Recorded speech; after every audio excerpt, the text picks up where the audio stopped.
Welcome to Business Talk Sister Talk. I'm Becca. And I'm Ruthie. And today we are going to be talking about productivity when you are your own boss. So the first one that we're going to be talking about is something that Ruthie has been raving about and I don't know too much about, so she's going to tell us all about block scheduling. Bam, bam. So block scheduling, I learned about probably about 2 or 3 years ago from a blogger that I really like. Her name is Jordan Page, and I'll put the link to the blog, link to her blog. In our blog. But basically, I'll just give you a high level of what block scheduling is. So it's basically exactly what it sounds like. You just think of how in high school when you were working on math, you had math time, and then when the bell would ring, you'd put all your stuff away, and then you'd move on to your next class, and you'd only be working on English, and then the bell would ring, and then you'd work on science. And so it's kind of like that same mentality where instead of having hour by hour blocks, you chunk out 2 to 3 hours at a time. So in that, I found a lot of freedom because I don't like having every second of my day scheduled out, even though I kind of default to that, which stresses me out. I've been learning this about myself. But anyway, so what I've been getting back to block scheduling again and again. I go through phases, but so I'm back into it again. And now my morning block is like an hour and a half, 2 hours, and then it goes in. And in that time frame, I have like a list of kinds of things that I can do during that time. And then my next one is like my more like getting ready to go block and things like that. And so basically, instead of saying these are the only things that I can do in this, it's like this is a category of work time. So like if that is the time of day that you do your connection calls, or the time of day that you do some recording or whatever, you do that in that chunk of time. And then when your timer goes off, then you move on and you do something else. And you say, so then throughout the day, it's not like, oh, I have to be doing this. It's no, I do that during this chunk of time. And that's not what I'm doing right now. So you kind of just give yourself the freedom to only focus on one specific task type at a time. Yeah, and this is really good, especially for those of us who really enjoy tactical things like editing or picking up something and like working for an actual client because you know it's going to make money or whatever. When you do that, yeah, you're making money, but you're putting everything else on the back burner of your business. And if you don't set up times that it's like, nope, on Tuesdays during this block every single week, my job is to read or strategize or follow up with previous customers and ask for a review. Or my fourth option is I need to work on my social media. Whatever it is, like you're putting those categories together that it's like, there's a difference between working in your business to like serve your customers and working on your business to improve how you serve your customers, right? And that includes looking at what that's going to be like in the future because your business ebbs and grows, right? Yeah. And one thing that I would say with that is that kind of the heart of block scheduling is not like this day I do this and this day I do this. It's like keeping that consistent blocking every single the whole week long. Yeah. And like we do this every day. We do this every day. And it's the same time frame and not switching up how every day we different times for those blocks. Okay. The next thing that I wanted to talk about was that you need to strengthen your willpower just like you would strengthen a muscle. So like every time you say, no, I will not do this right now. I will do this. Or no, I'm going to allow myself to rest right now. We're going to be focusing a lot on rest because that is something that I personally wrestle with a lot. And Becca also does, whether or not you would admit that. I really like working. We both do. We're just like, we enjoy it. We find a lot of contentment in that, but we also both struggle to actually take time to just relax. Joel's always like, your whole family just likes to work. That's what you do on vacation. You just like to work. We're like, hey, what do you guys want to do? Put in a dock? Okay. Let's paint the whole house. All right. Clean the cabin? Literally, Ruthie and I will get together sometimes to go up to the cabin just to clean the cabin. And it's fun and it's relaxing. Or like Becca's like calls me up, was like, hey, want to come over and just like do this work project? And then we'll just sit and she'll be doing her work project and I'll be doing my work project. And we just are in the same vicinity, but we're having a great time. One time, legitimately, I cleaned my entire bathroom while Ruthie just sat there and talked to me. I was like, this is a good plan. Bonding. Okay, anyways, we're getting off topic. Back to willpower. Which is, the willpower to rest is important. And here's the thing about resting when we talk about that. Resting isn't taking a break from your projects for your job and then going and doing your laundry or cleaning your house. It's, okay, you need to actually take time to reflect. Because what a really important thing about taking breaks that are outside of seeing all of the other things that need to get done is that you clear your brain space. And that actually allows you to make way better decisions and come up with way better ideas. So Ruthie's going to talk a little bit about an article that this is how old school she is. So our grandma cut it out of the Saturday Evening Post and mailed it to her, and she scanned it into her computer and saved it to her Google Drive. So she's like, oh, I can read this. I just have a copy of it in my Google Drive. So, okay, go ahead. So it's called Give It a Rest, like Becca said, in the Saturday Evening Post, and it had a lot of different things listed in it. Also, it's very close to my heart because I love the musical Hamilton by Lin-Manuel Miranda. Just so good. Anyway, but there's a quote in here, or a statistic that said a survey found that 71% of workers who take regular vacations reported being satisfied with their work versus 17% of workers who don't. 71 versus 17. Like that, just to me, that's a drastic number of like just taking, for people to take the time to just rest and get away from all the hustle and bustle of life. They have a 71% satisfaction rate. Okay, but 17. You need to bring it back to why this is important to Hamilton. Lin-Manuel Miranda, let's go. Okay, so it quotes in here that he'd been working for 7 years on the play that he wrote called In the Heights, and when he finally took a break from that, he was on vacation in Mexico.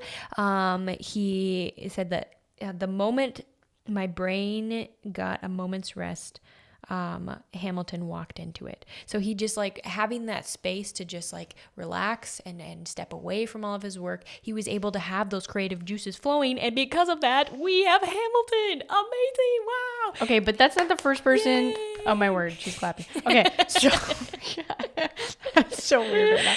Okay, so that's not the first person that's done that. Actually, when I was in a meeting a while ago with one of the guys that actually took Disney writers on retreats, he said they would do all these service projects together. He would take them to third world countries or whatever and do all this stuff, and they weren't allowed to talk anything about Disney, anything about business, whatever, but they had a notebook the whole time, and the whole week they could write down all of their thoughts, but they weren't allowed to speak about it to anyone else on their team. And by the time they got back, they had all of these ideas for new movies and new characters and all this stuff that they never had before. But it was because they had to give themselves a brain break to get that creativity flowing again. But because we're talking about productivity, we're going to give you some actual tangible things, because you're like, great, you're just telling me to be productive by taking breaks. Some of you are taking way too many breaks. So we need to help you out. Okay, so you need to be starting your week with a list. Yeah. And so I actually just talked with a bunch of my mentors this last week, which we're going to do an episode on mentors sooner down the road. So tune in for that. But basically what each of them told me was that I should have a list for the week, but instead of just carrying that whole the whole list with me throughout the whole week, looking at the beginning of the week and then saying, okay, I can do these 2 things on Monday. and I can do these 3 things on Tuesday, and not I'm going to do every single thing on Monday. And at the end of Monday, I feel like crap because I got one thing done because I was so stressed looking at this gigantic list of all the different things that I wanted to get done, and I didn't do any of them. But just really focusing, and Becca's going to talk about like prioritizing and things like that too, but just focusing on, okay, these are the only 2 things that I'm going to get done. And if I can get those done, great. That's awesome. I can feel good at the end of the day, and I don't have to sit here and stress about the 17 other things on my list that I didn't get done. I think that's a personal problem, but there's some people that struggle with it. That is my problem, which is why I text all my mentors and was like, please help. Yeah. Okay. So, but when you make your list, I do it a little bit differently. I make mine by the day. Every morning I make a list, but actually it's just a rolling list. So it goes on to the next day. If I didn't get it done, I carry it over. And there's actually quite a few different methods that do this. My sister-in-law just gave me a really cool productivity book that I'm going to tell you guys all about sometime after I read it. But carrying over things that I didn't get done. So I have like add pictures to the website, and do all of these things, contact these people, email this person, whatever. And I cross them off. And then if I didn't get it done, I flip the page and I add the things to the next page that I still need to get done. And what I find is if it's been on my list for like a long time, and in certain organizational categories, they'll actually have like a symbol where you bump. And so you've seen like how many times you've bumped it to the next page. And if you see you've bumped it like 5 or 6 times, or at least like it's been on your list for a whole week, was it really that big of a deal? Was it important? And if it's not, then you drop it and then you move on. So there are things that I have definitely dropped that I think are relevant, but they're not relevant to the moment right now. So an example of this is there was recently a Gallup article that I really wanted to read about 50% of people saying they didn't want to come back into the office after COVID stuff. And I thought, oh, that's a really good article. I want to read that. But you know what? It bumped on my list for over a week. And I'm like, do I need this in this moment? Or is this something as a really good resource for when I have a conversation with someone about this?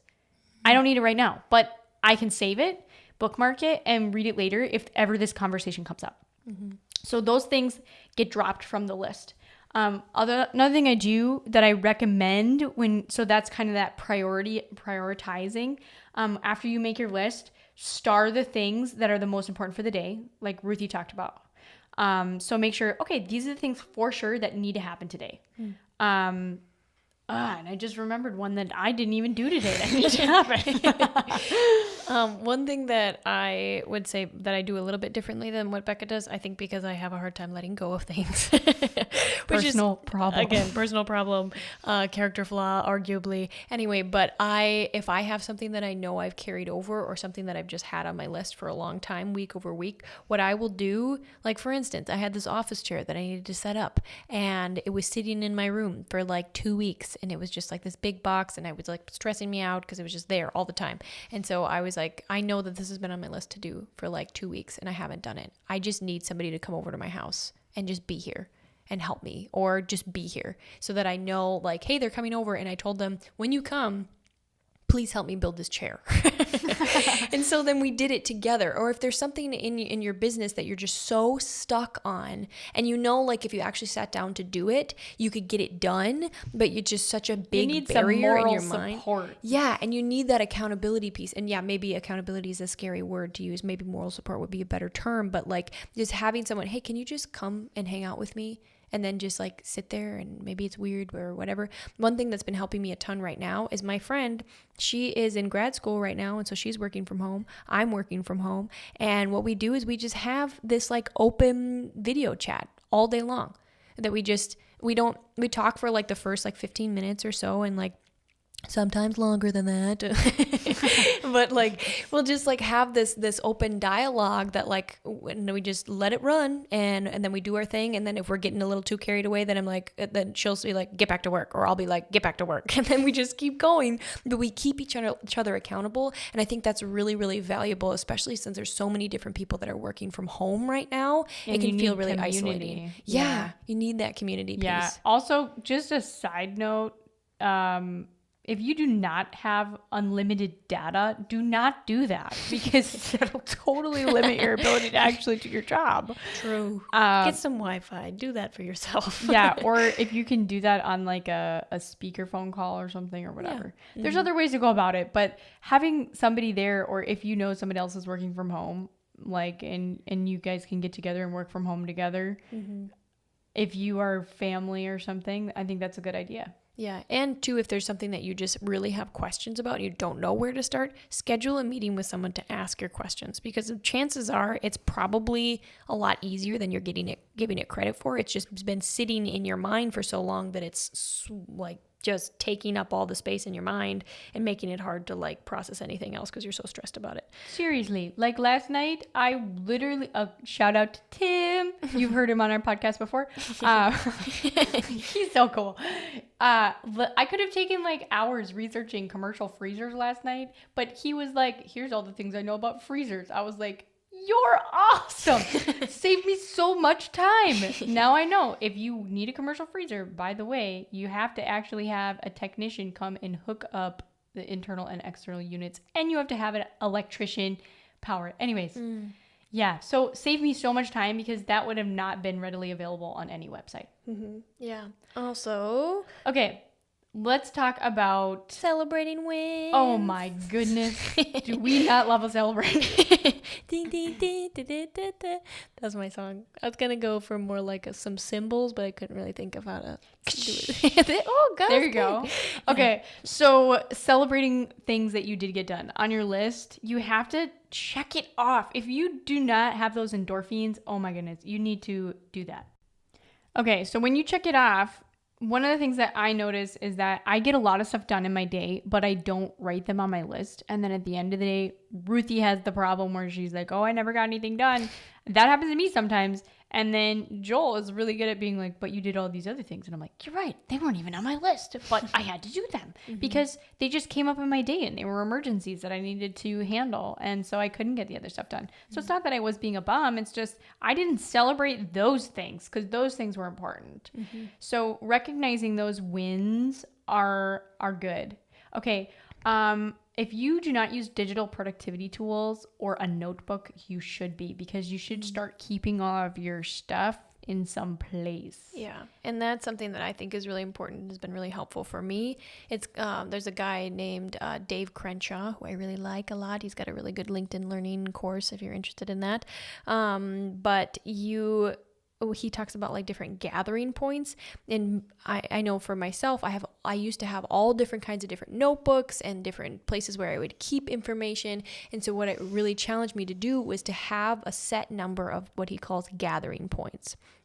So like my email is one gathering point. I have one notebook that's one gathering point, and I have one like digital checklist called Asana that I use. And instead of having all these different sticky notes all over the place, I combined them all and distilled it down to like 8 different gathering points. He recommends 6, but I went for 8 because I'm a little bit splurgy like that. She just cannot let go.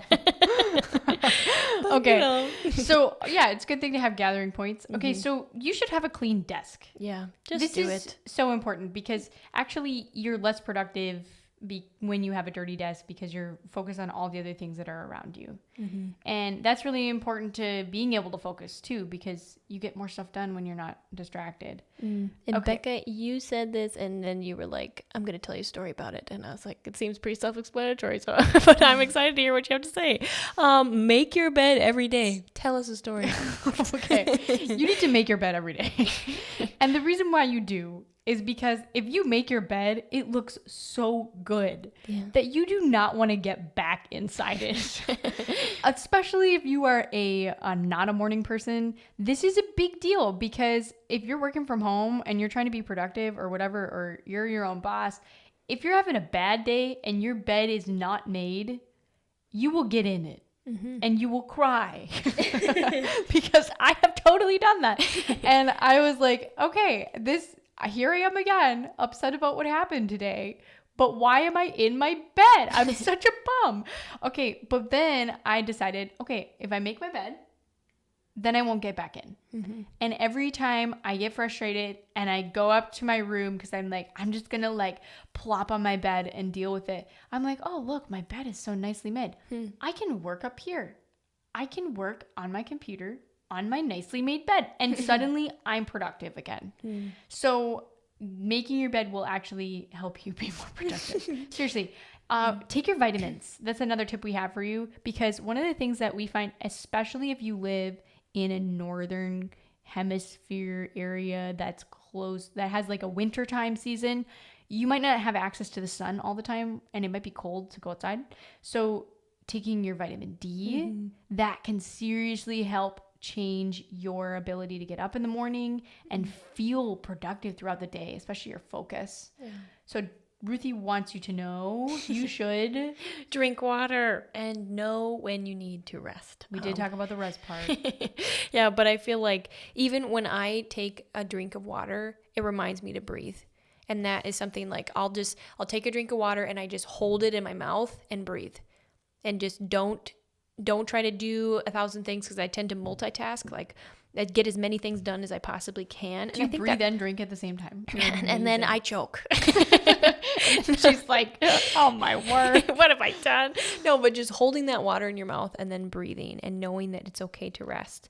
Yeah. And now we're going to talk about one more thing, reflection time. You should schedule in time to reflect, because when you do that, remember we talked about celebrating, reflecting on how things went and how they could have gone better, or how you want to do it in the future, actually can help you rehearse how you're going to handle those situations. It's really important. A lot of people who are politicians actually do this all the time. They practice their speeches in front of the mirror every single day sometimes, because they want to get ready for any possible argument that they could come against, and they want to have an answer for it. Taking the time to reflect and rehearse what happened that day and how you could have responded differently will help you prepare for the next time. All right, so we're going to talk about something. But first, we're going to tell you to check out our website, businesstalksistergawk.com. We are sponsored by my mom. That's right. She supports us in so many ways. Mentally, emotionally. It was her birthday recently. And I sent her, she doesn't listen to our podcast. Okay, I sent her, this is our gawk. This is our gawk. This is a spoiler. No, listen, she does too listen to our podcast, and she's going to hear this. It's fine. Tread with caution. It's fine. She can hear it. Okay, so Joel and I took some time to find a birthday present for my dad. And we found this mug that was like, it's so great. We both know, we don't have to talk about it, but we both know that I'm the favorite child. That's what the mug says. Yeah, that's what the mug said. And I was like, oh, this is hilarious. We should buy this for my dad, because clearly I am his favorite child. Right. Okay. Anyway.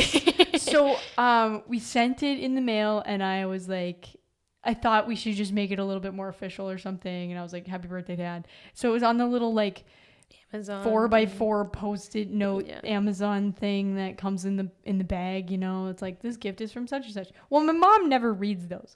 So she opens the box, and she is thrilled by this birthday present for her, because she already had a birthday and I already sent her a present, and she thinks that I sent her 2 presents. They're like in the same, my parents' birthdays are in the same month, so they're very close together. And so she's thrilled.